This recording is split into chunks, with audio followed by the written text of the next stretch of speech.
Hey there, Libra. Welcome to your reading for the week of November 16th. This week, a lot of people have been asking what decks I use, so I'm going to start announcing what decks I use at the beginning of my readings, and also uh, on my About page on YouTube, I will be putting all the links for all the decks that I have, and you can purchase them directly from the people that sell them, but they're kind of all over the place.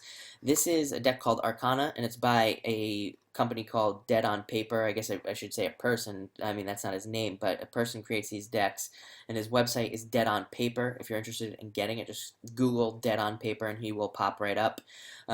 So that's where this deck comes from. It's a really cool deck. It has 4 of the major Arcana cards from the tarot, so that's really cool, and you do have one of them today, which is really, like I said, kind of cool for this deck. But the first card you have is the Eight of Spades. The Eight of Spades is a card that asks you not to overindulge this week.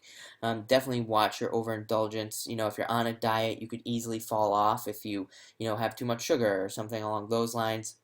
So it's a card that asks you not to get into any situations where you could overindulge.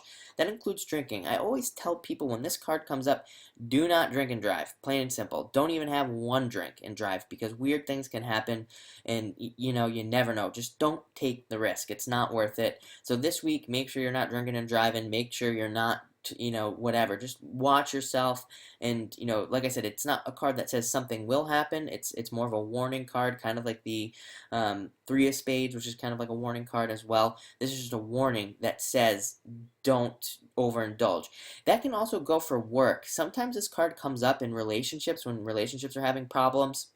And the person who's having relationship problems can be focusing too much on work and not enough on their relationships, and that includes their children, their family, whatever, their love life, whatever.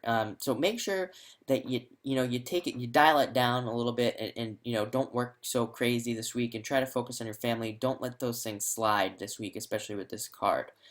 Next, you have the Five of Clubs, which is actually a great card. It's all about birthing ideas, having, wanting to gain knowledge, even wanting to learn new things.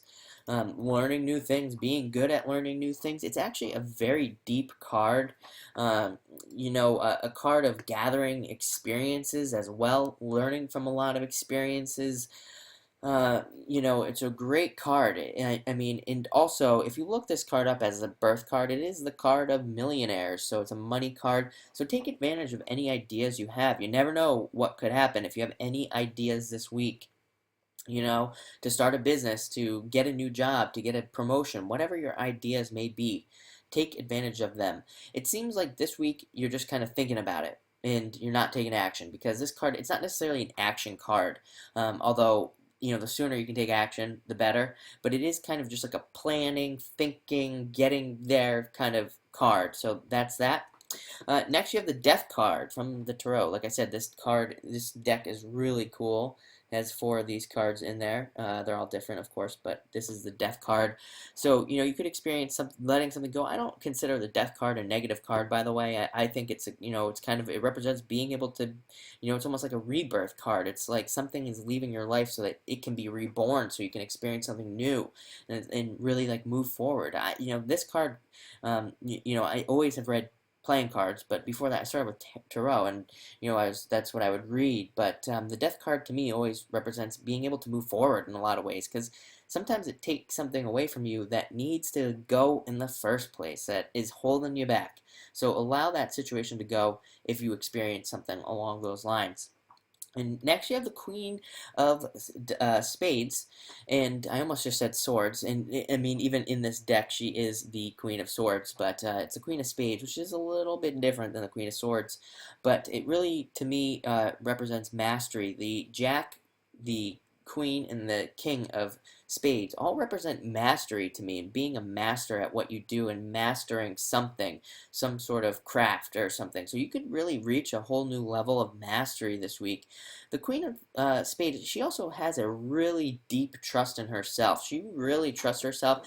On one of the other decks that I use, she's wearing a blindfold, and that's actually a pretty accurate representation of what the Queen of Spades means, because she trusts herself so much that she would be able to walk around the world totally blind, and she would be very successful. She wouldn't have any problems, and that's the kind of deep level of trust you need to develop in yourself this week.